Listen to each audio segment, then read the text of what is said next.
And so begins the 2023 edition of why your favorite driver will win the 2023 NASCAR Cup Series champion. This is something we do every year since 2019 or 2020, one of those years, where I go through all 16 playoff drivers and I give a case to why they will win the NASCAR Cup Series championship. And we start off with the highest seed. Obviously, the playoffs have not started, so we have to start with guys who have already clinched. And then we will eventually get to the guys who were bubble, but then eventually made it in. So that last week after Daytona, we will talk about the guys who most recently got into the playoffs once the field is set. But the schedule is, I will be updating the schedule on the community post. But as of now, today, obviously, as you saw by the title, Martin Truex Jr. Tomorrow will be Denny Hamlin. Friday will be William Byron. And then next week, we will start up again. The standings are still shuffling. So once the standings are set after Sunday's race at Indianapolis, I will start back up again on Monday. And I will once again keep you updated in the community post. Once again, I will do this for all 16 drivers, so people thinking this is a prediction, it is not. It is just a championship case, and we are starting with 2017 champion Martin Truex Jr. He's back this year. He didn't really leave last year because he was still top 5 in the regular season championship, but because of this format and because he didn't have a win, he didn't make it. It was a not fun year for him last year. Yes, he was running well, but 0 wins. And when they were in position to win, they had an engine blow at Darlington. He was leading on pit road at Homestead and got spun out on pit road because he missed his pit stall. I mean, everything went wrong for him last year. But this year, things are going right. He has 3 points paying wins. He won the LA Coliseum Clash. But those 3 points paying race are Dover on a Monday, Sonoma, and New Hampshire also on a Monday. So those are his wins in 2023. He has the 3 wins. That equals 15 playoff points. He has 5 stage wins. That's another 5 playoff points. And if he is able to hold on to the regular season championships, which I anticipate that he does, he has a 57-point lead over Denny Hamlin. He can clinch a spot in the top 2 of the regular season championship if he is ahead of William Byron by more than 120 points on Sunday. But after Watkins Glen, if he is 60 or more points ahead of Denny Hamlin, he will have clinched the regular season championship. So Truex, I would expect to win the regular season championship. So let's go ahead and give him those 15 points. So he would enter the playoffs with at least 35 playoff points. Of course, he could go out and win. And he's a really good road racer, so he could win Indianapolis or Watkins Glen, or at least win a couple stages. Now, as for the playoffs, I say this every year. There's no such thing as too many playoff points. Look at Kevin Harvick in 2020. He had like 60 of them, and he got eliminated in the round of 8. So it's possible to get eliminated. No one is safe. So Martin Truex Jr., yes, you have a big buffer, and it'll likely get you through that first round without any problems unless you wreck all 3 races. But after that, there's no such thing as too many playoff points. Keep on going for wins. Keep on trying to get stage wins. You need those playoff points to carry over. Truex on the year, though, he has 9 top 5s, which is second most in the series, only behind Kyle Larson. He has 13 top 10s, which is tied for the most with Kyle Busch. Those stage wins are tied for the second most with Ross Chastain.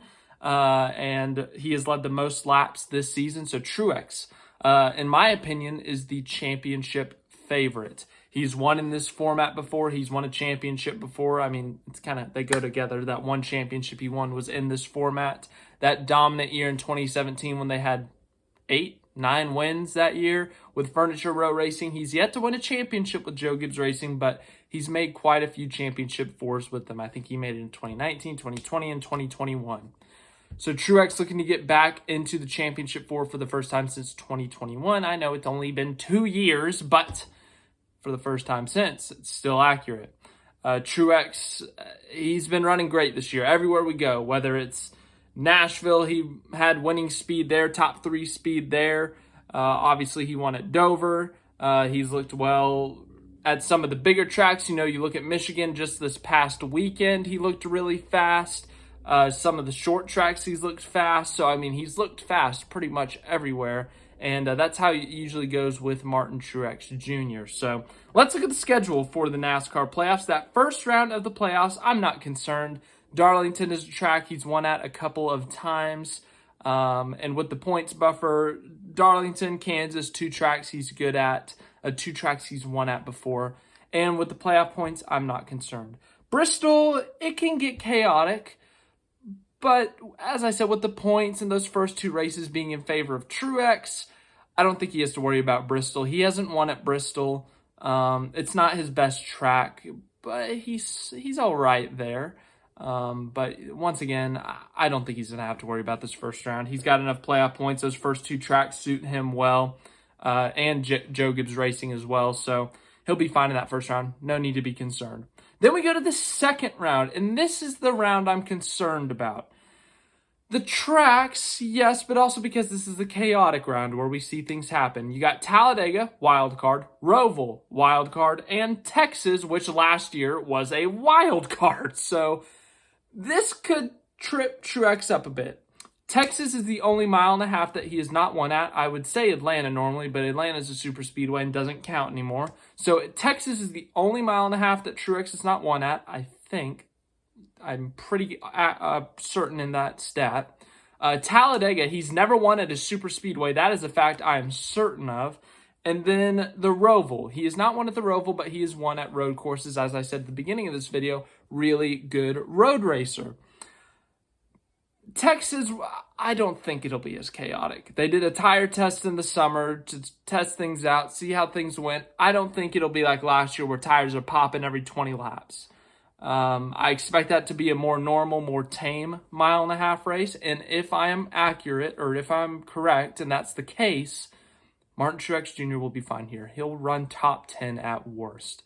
He's run really well at mile and a halves in his career. He's run well at mile and a halves this season. Kansas, I think he was top 5, I want to say. Vegas, he was up there at the front on that final restart. So he's run well at the mile and a half over his career and also this year. So I don't expect it to be a struggle. Plus, Gibbs has been strong at the mile and a halves. They've been strong at Texas historically. So I think he runs top 10 at worst there if it's a normal race. Then there's Talladega.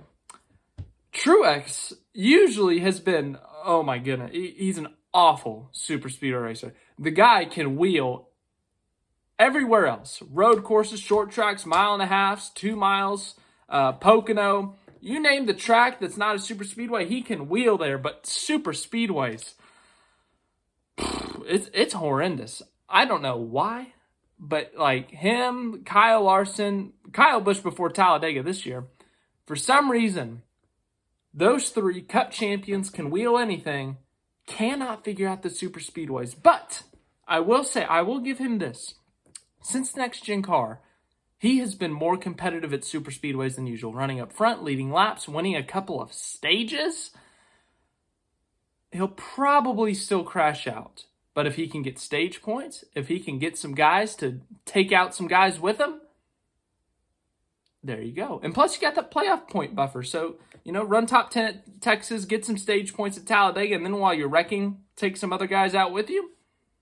Going into a Roval with a fine position.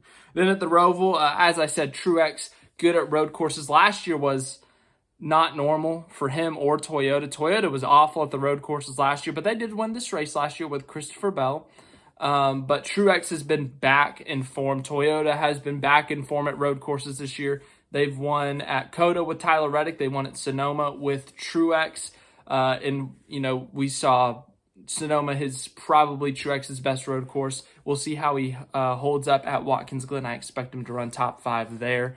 But the Roval, I expect him, once again, just like Texas, to run top 10 at worst, collect some stage points.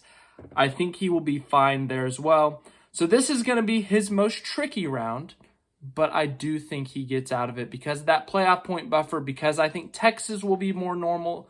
I think he gets out of there fine. Maybe not as easy as the first round, but I think he gets out fine. Then we go to that round of 8, and this is a round that I think benefits him. You have Vegas, Homestead, and Martinsville, all tracks that he has won at, all tracks that he has won at before. Vegas, where he ran top 10 in the spring, led a few laps there. Homestead, where he was in position to win this race last year. And as I stated at the beginning of this video, when he came onto pit road for the final pit stop, got spun out on pit road. So he was running really well there, in contention for the win. I know Larson dominated that thing, but he was up there in contention. And then Martinsville. It has his name in it. He's won in the last 5 years 3 or 4 times at Martinsville.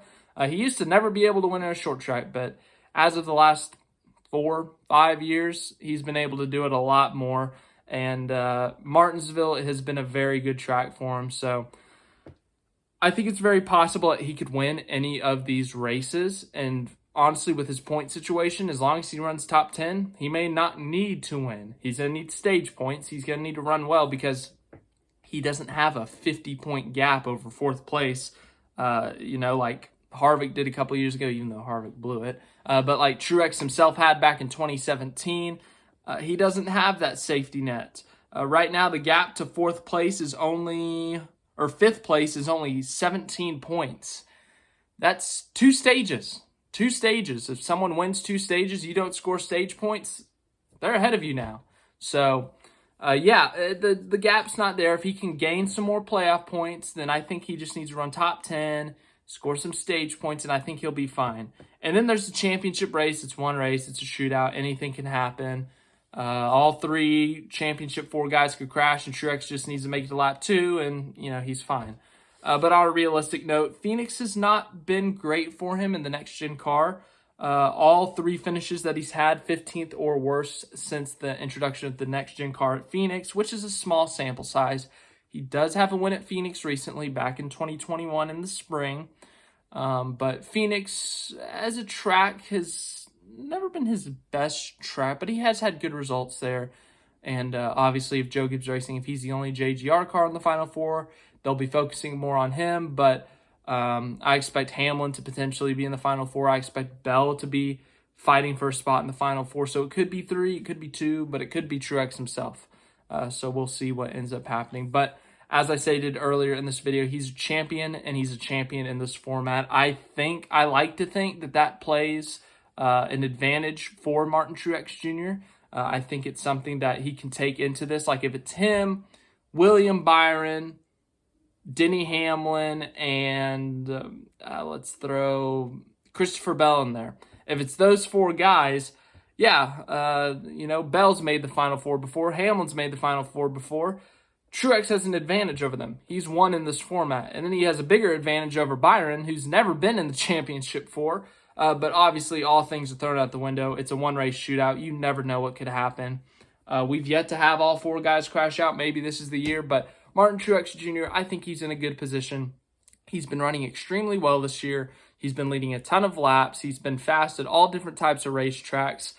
So to wrap things up in terms of the 10 races, first round, he should be fine. Just don't wreck out all 3. Second round could get sketchy with the kind of wild card races there, but, just score stage points and hope that Texas isn't a tire wild card again. And then that final round, or that round of 8 before the final round, Truex should be fine, I think, because those are 3 really good tracks for him as of recent. So, and then Phoenix, obviously a toss-up. Anything could happen. Sure, he hasn't run well recently there, but when it's a championship race, you never know. So thank you for watching this video. We will go through the other 15 drivers in the upcoming weeks.